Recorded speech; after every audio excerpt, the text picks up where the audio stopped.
Salmo de número 40. Leitura alternada, diz assim o texto bíblico: Esperei confiantemente pelo Senhor, e Ele se inclinou para mim e me ouviu quando clamei por socorro.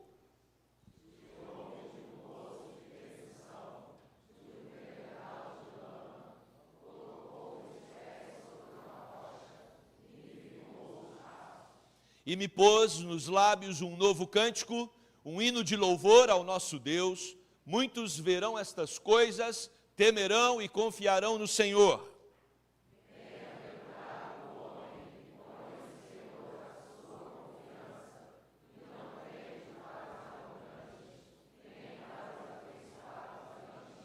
Juntos, verso 5. São muitas, Senhor, Deus meu, as maravilhas que tens operado e também os teus desígnios para conosco. Ninguém há que se possa igualar contigo. Eu quisera anunciá-los e deles falar, mas são mais do que se pode contar. Amém. Que Deus abençoe a sua palavra lida. Meus queridos, nós precisamos aprender a esperar. Chegamos no mundo assim. Tivemos que esperar 9 meses para sair do útero das nossas mães. E a partir dessa primeira lição que nós já tivemos na nossa jornada, a vida é uma constante escola para nos ensinar a esperar. Em alguns momentos, esperar parece ser mais difícil. Por exemplo, nós tivemos um terremoto na Síria, agora no começo do ano, e no dia 14/2, a CNN registrou que depois de 8 dias, uma mulher foi encontrada viva nos escombros do terremoto. 205 horas aguardando o resgate. Quando nós recebemos uma notícia dessas, a primeira coisa é ficarmos impressionados, a reação natural. Mas imagine essa mulher por tanto tempo aguardando por um resgate. Nós observamos hoje, no Brasil, 65 mil pessoas estão na fila aguardando um transplante de órgão. 65 mil pessoas sabem que as suas vidas dependem de um transplante, depende de um órgão.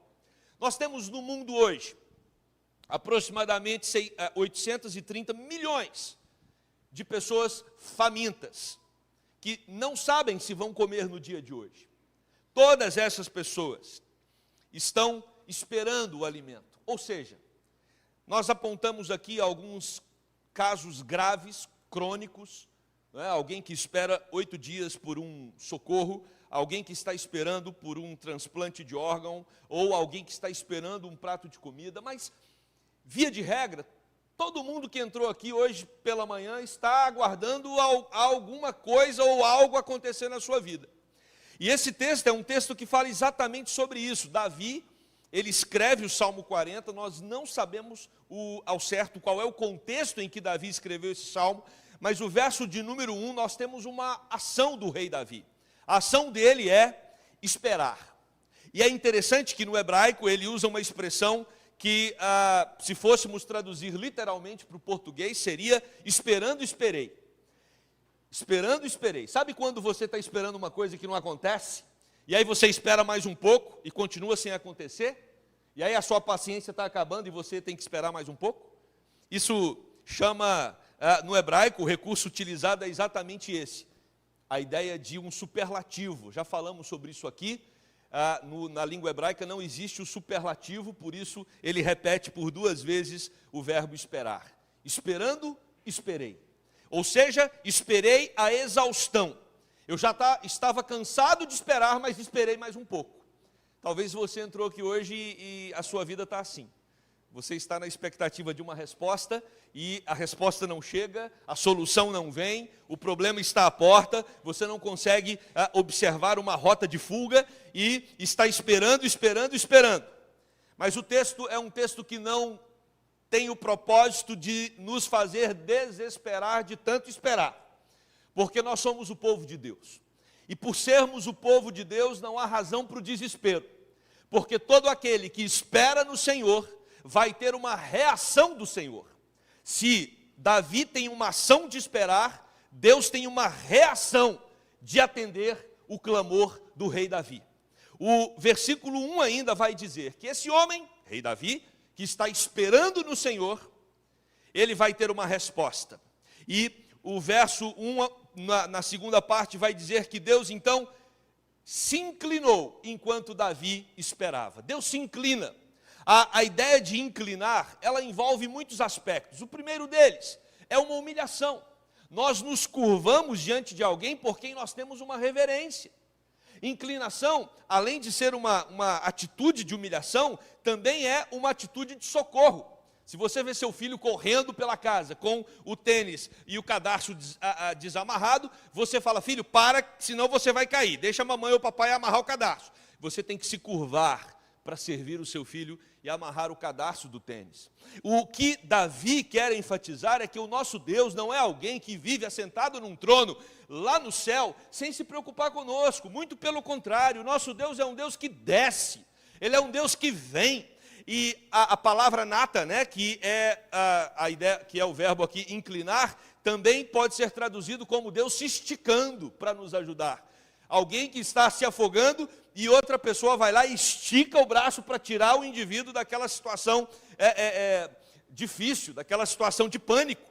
Deus se abaixa, Deus se encurva na direção daqueles que estão esperando por Ele. Então o nosso Deus é um Deus que faz o movimento até nós. Precisamos crer, todos vocês que estão aqui hoje pela manhã, esperando uma resposta de Deus, a resposta do Senhor virá. Amém? Creia nisso, é promessa. Mas o texto continua nos dizendo, o nosso Deus não é só aquele que se inclina. O nosso Deus é um Deus de atitude. E a primeira atitude do Senhor é nos ouvir. Vivemos numa época em que as pessoas têm muita dificuldade para nos ouvir. Por isso, alguns até estão aí buscando recursos, como, por exemplo, psicoterapias. Não tem problema nenhum você fazer psicoterapia. E a psicoterapia nada mais é do que você pagar para alguém te ouvir. Tudo bem que é um profissional preparado, mas ele está te ouvindo. Nós precisamos desenvolver nas nossas relações, quer seja aqui na igreja, quer seja na família, a arte de ouvir uns aos outros. Porque o nosso Deus, Ele é um Deus que nos ouve. Não existe oração que não seja ouvida por Deus. Não tem clamor que Deus tapa os ouvidos para não ouvir. Deus ouve a oração do seu povo. Agora, Deus não ouve a oração que não é feita. Por isso que não tem como você achar que Deus vai responder aquilo que você não perguntou. Não tem como Deus trazer uma solução para aquilo que você não pediu. Então, Jesus Cristo vai nos ensinar: pedi e dar-se-vos, buscai e achareis. O nosso Deus é um Deus que não só se inclina, mas Ele também é um Deus que nos ouve. E a palavra para ouvir aqui é chamar. Chamar, ela é um termo utilizado no hebraico quando Deus vai chamar a atenção de Israel para ouvir a lei dele. Quando, por exemplo, em Deuteronômio, capítulo 4, verso 1, Deus diz: ouve, ó Israel, o Senhor teu Deus é o único Deus. Ou seja, ouça com atenção, concentre naquilo que eu estou falando. É como se Deus agora usasse esse mesmo verbo para ele. O nosso Deus é um Deus que nos ouve com atenção. Deus está interessado em te ouvir. Conte para Ele as suas aflições, conte para Ele as suas dores, descreva para Ele a situação que você está enfrentando. Deus tem interesse em ouvir os nossos clamores e as nossas orações. Mas também, irmãos, pouco adiantaria se Deus apenas se inclinasse, se Deus apenas nos ouvisse. É importante que Deus também intervenha na nossa história, haja. E o texto vai nos mostrar isso. Davi, ele está esperando a exaustão pela resposta do Senhor. Deus se inclina, Deus ouve, mas Deus também age. O texto diz que Deus se movimenta, Deus tira, Deus levanta embora, Deus age em favor do servo Davi, tirando-o de um poço de perdição. Deus está pronto para mudar a nossa sorte. Deus está pronto para intervir na nossa história. Por isso, Davi ressalta no versículo 2, que esse Deus, ele não só o tira de uma situação difícil, mas Deus o coloca num lugar tranquilo, num lugar firme, num lugar onde o salmista tem segurança. Por isso que Davi escreve o Salmo 23, o Senhor é o meu pastor e nada me... Ele me faz caminhar por pastos, refrigera a minha... Deus é assim. Deus quer o nosso bem, Deus se importa conosco, Deus quer nos ver firmes, seguros e tranquilos. Deus ouve, mas Deus também age. Foi assim que aconteceu a libertação do povo de Israel, que estava escravizado no Egito. O texto bíblico vai dizer que Deus ouviu a oração, o clamor do povo, Deus ouviu a oração de Israel, e Deus então libertou o seu povo. No ministério de Jesus Cristo, enquanto Jesus andava pelo caminho, vendo as tragédias, as dificuldades que as pessoas atravessavam, a Bíblia vai dizer que Jesus ouve, e Jesus se compadece, e Jesus se movimenta em direção ao aflito, mostrando claramente que o nosso Deus é um Deus que se importa conosco. Deus é pessoal, Deus é relacional, Deus tem interesse na nossa vida, sim. E nós podemos ter tranquilidade nessa verdade bíblica pelo fato de Cristo ter morrido na cruz por nós. Ninguém nos amaria mais do que o próprio Deus, pelo fato de ter entregado Jesus Cristo para morrer na cruz e nos trazer agora para o convívio dele. Nós pertencemos à família dele, nós somos o povo de Deus, seus filhos, e ele tem muito interesse em intervir, em socorrer aqueles que estão enfrentando dias difíceis. Você que entrou aqui hoje, o coração está doendo, a situação está arrochada, os dias estão difíceis, você não está encontrando saída para a sua adversidade, clame ao Senhor, no tempo de Deus, Ele há de intervir na sua vida. E aí, meus irmãos, quando Deus intervém na nossa vida, uma reação natural, é nós louvarmos o teu nome, e o louvor a Deus é resposta da ação dele nas nossas vidas. Só podemos louvar porque Deus nos entregou Jesus para morrer na cruz. Só podemos louvar porque Deus tem nos dado condição intelectual, emocional, física para isso. E aí o texto no versículo 3 vai nos dizer que Deus pôs nos lábios de Davi um novo cântico, um hino de louvor ao nosso Deus. Quem põe o louvor nos lábios do rei? O próprio Deus. Se nós estamos louvando ao Senhor nesta manhã de domingo, com esse coral maravilhoso, preparado, é porque estamos respondendo em louvor a todas as dádivas e bênçãos que Deus tem derramado sobre nós. Louvor é resposta. Louvor é dizer para Deus, nós estamos felizes e gratos, porque o Senhor é um Deus que supre as nossas necessidades, que ouve o nosso clamor e que se relaciona conosco através do seu Filho Jesus. É um novo cântico. Todo dia nós temos uma nova razão para adorar. Todo dia nós temos um motivo para glorificar o Senhor, por isso que todo domingo nós nos reunimos como povo de Deus aqui para exaltá-lo e bendizê-lo. E já são 56 anos que a igreja da Gávea está reunida aqui na Rua dos Oitis, como igreja organizada, para louvar e bendizer ao Senhor. Grandes coisas tem feito o Senhor por nós, por isso estamos alegres. Tentem imaginar quantos já congregaram nesse lugar, e já foram abençoados pelo Senhor, e já gastaram os seus dias aqui no domingo, exaltando, louvando e bendizendo aquele que é o Rei dos Reis e Senhor dos Senhores. E essa igreja continua com a sua jornada, com o seu legado, de continuar louvando e bendizendo aquele que é o Rei e aquele que é o Senhor das nossas vidas. Um novo cântico, porque sempre temos um novo motivo. Não sei se você já teve a curiosidade, se não, faça isso quando chegar em casa, vai no YouTube e digita lá, coração pulsando. E você vai ver, já tem muitos vídeos, né, de um coração que pulsa no YouTube, e você vai perceber que é uma conta milimétrica para tudo dar certo. Não é isso? O coração é capaz de fazer com que o sangue chegue em todas as partes do seu corpo. E quando você, ao olhar para o YouTube, não faça isso agora, e ficar observando ali, aquele coração que foi filmado, pulsando, lembre-se que tem um coração dentro de você, que está fazendo aquele mesmo exercício muscular e não para por nenhum minuto sequer, desde quando você nasceu. E a pergunta é: de onde vem a energia para que esse coração pulse? Seu coração está batendo, todas as suas células estão funcionando, os seus órgãos internos estão todos equilibrados, ajustados, o seu cérebro, o seu sistema nervoso. Gente, nós sabemos, por mais que a medicina já tenha se dedicado ao estudo do corpo humano, nós não sabemos ainda nada a respeito do mistério que é o nosso corpo. E aí nós estamos falando só do nosso corpo. Imagine quando nós pensamos em toda a criação, em todo o mundo, em todo o universo, quantas coisas precisam dar certo para que o mundo funcione de maneira tão bela, tão maravilhosa. Tem muito mistério envolvido nisso.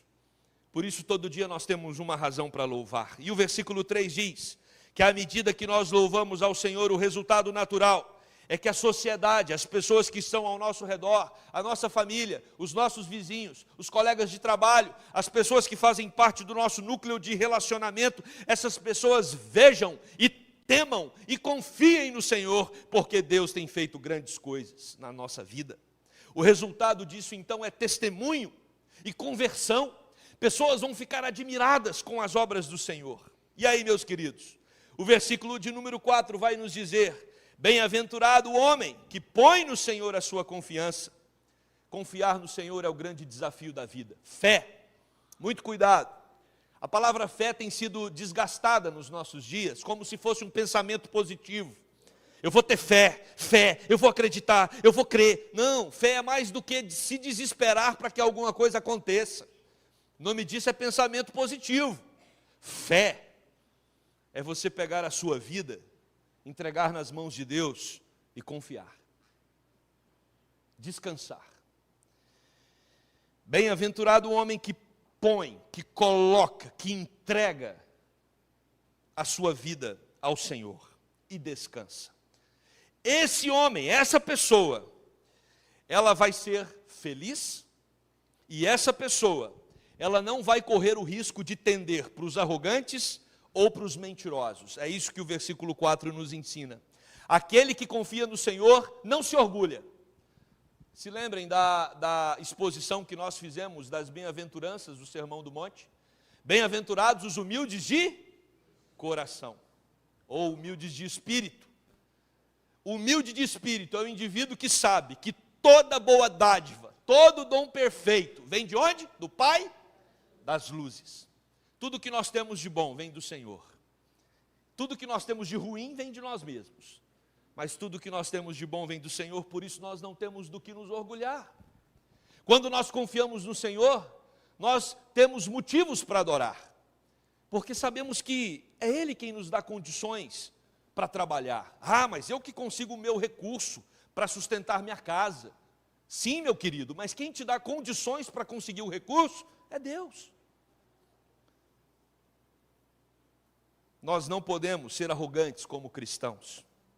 E nem podemos ser pessoas que, desconfiando de Deus, usam de todos os recursos para se dar bem na vida. Um dos recursos, a mentira. Não precisamos da mentira. Não precisamos ser pessoas afeiçoadas ao engano, porque nós confiamos no Senhor. Deus vai suprir os seus filhos. Não tenda nem para os arrogantes, nem em direção aos afeiçoados à mentira. Somos felizes, somos alegres, porque temos a certeza de que, esperando confiantemente no Senhor, Deus vai se inclinar, Deus vai ouvir o nosso clamor, Deus vai nos tirar do poço de perdição, Deus vai firmar os nossos passos. Por isso nós o louvamos, e por isso nós estamos alegres, e não tendemos nem para os arrogantes, nem para os afeiçoados à mentira. E aí nós chegamos no último verso, versículo de número 5. São muitas, Senhor Deus meu, as maravilhas que tens operado, e também os teus desígnios para conosco. Ninguém há que se possa igualar contigo. Eu quisera anunciá-los e deles falar, mas são mais do que se pode contar. Tem muita coisa boa acontecendo com você. tem muitas maravilhas e bênçãos sendo derramadas por Deus sobre a sua vida. Infelizmente, nós tendemos a focar nas coisas que estão dando errado. Infelizmente, às vezes nós nos aprofundamos nas lamentações, nos queixumes. E o convite de Deus para nós é: vamos mudar a nossa perspectiva. Vamos olhar para as coisas maravilhosas que Deus tem feito na nossa vida. Faça isso individualmente. Eu até sugiro um exercício durante a semana. Pegue uma folha em branco, trace uma linha no meio da folha, coloque os problemas que você está enfrentando de um lado. Lance esses problemas para Deus. Diga: Deus, eu entrego para o Senhor esses problemas, porque eles não me pertencem mais. Eu pertenço ao Senhor. Se eu pertenço ao Senhor, o meu problema não é meu, o meu problema é seu. Então toma e me ajuda, se inclina, me ouve, intervém. Do outro lado da folha, comece a colocar quantas maravilhas Deus tem derramado sobre a sua vida. E conta, e anota, vira a folha, continue anotando. Fechou uma, pega outra folha, escreve um livro, 2 livros, uma enciclopédia. Você vai descobrir que não dá para contar, porque são coisas grandiosas demais. É isso que o salmista Davi termina falando no verso 5. Eu queria contar, Senhor, mas eu não consigo. São tantas maravilhas que o Senhor tem derramado que eu não consigo descrever todas elas. A igreja da Gávea completa 56 anos. Como igreja, são muitas maravilhas que nós não conseguimos enumerar. Quantas pessoas sendo abençoadas. Essa igreja vai em lugares que a gente nunca imagina. Atinge pessoas que nós não temos os nomes delas. Nós não sabemos onde elas estão agora, onde elas moram.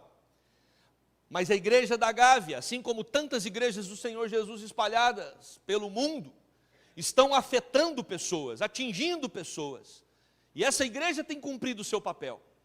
E nós precisamos também fazer uma lista do quanto essa igreja tem sido uma bênção para a nossa vida. E precisamos colocar diante de Deus a nossa gratidão e dizer: Deus, obrigado, porque temos um lugar para congregar, onde nos reunimos para adorar e bendizer o Teu nome. Temos um lugar onde nos relacionamos com o Senhor e com os nossos irmãos de fé. E podemos experimentar um pouquinho daquilo que está reservado para nós em toda a eternidade. Obrigado, Senhor, porque como igreja, nós podemos experimentar da fé em Cristo Jesus e proclamar essa fé no Rio de Janeiro, no nosso estado, no país e por tantas partes do mundo. É na Gávea que nós nos encontramos. Essa música, ela é emblemática no mês de outubro. Há anos nós cantamos. É desde 71, Maria das Graças. 77, então eu tinha 1 ano quando a música foi feita. Desde quando eu tinha 1 ano, se canta É na Gávea que nos encontramos. Que maravilha. Quando você cantar essa música, lembre-se que foi fincada uma bandeira aqui, nesse bairro. A bandeira do Evangelho. É na Gávea que nos encontramos, quer dizer, existe uma casa do Senhor nesse bairro. E essa casa chama Igreja Presbiteriana da Gávea. Tem outras também, mas nós estamos aqui com a nossa bandeira fincada. Uma região que todos nós sabemos, hostil ao Evangelho. Difícil ser crente aqui na nossa região, na zona sul do Rio de Janeiro. Mas Deus nos colocou aqui. E Deus tem nos abençoado. E pessoas estão sendo atingidas pelo Evangelho através da Igreja da Gávea. Por isso continuaremos firmes, seguindo, servindo e confiando nesse Deus poderoso que transformou as nossas vidas e é o alvo de toda a nossa adoração nessa manhã. Amém? Vamos orar. Querido Deus, muito obrigado porque estamos aqui na Tua casa. Obrigado, Deus, porque estamos com esses nossos irmãos queridos da Igreja Batista de Itacuruçá, louvando e bendizendo ao Senhor por mais um ano que o Senhor concede à Igreja da Gávea. Oh Deus, nós pedimos para que o Senhor continue nos sustentando como Teu povo. Temos ainda muito o que fazer. Temos tarefas importantes para serem desempenhadas, Deus. Precisamos contar do teu grande amor ao mundo, precisamos viver esse amor e fazer com que esse amor seja transbordado nos ambientes em que nós estamos inseridos. Usa-nos poderosamente para isso, como o Senhor já usou gerações do passado, Pai. Nós clamamos para que esta igreja continue firme, amando, servindo, temendo ao Senhor e confiando naquele que intervém e naquele que soluciona todos os nossos problemas. Nós te louvamos e te bendizemos, ó Deus. Oramos assim, no nome de Jesus. Amém.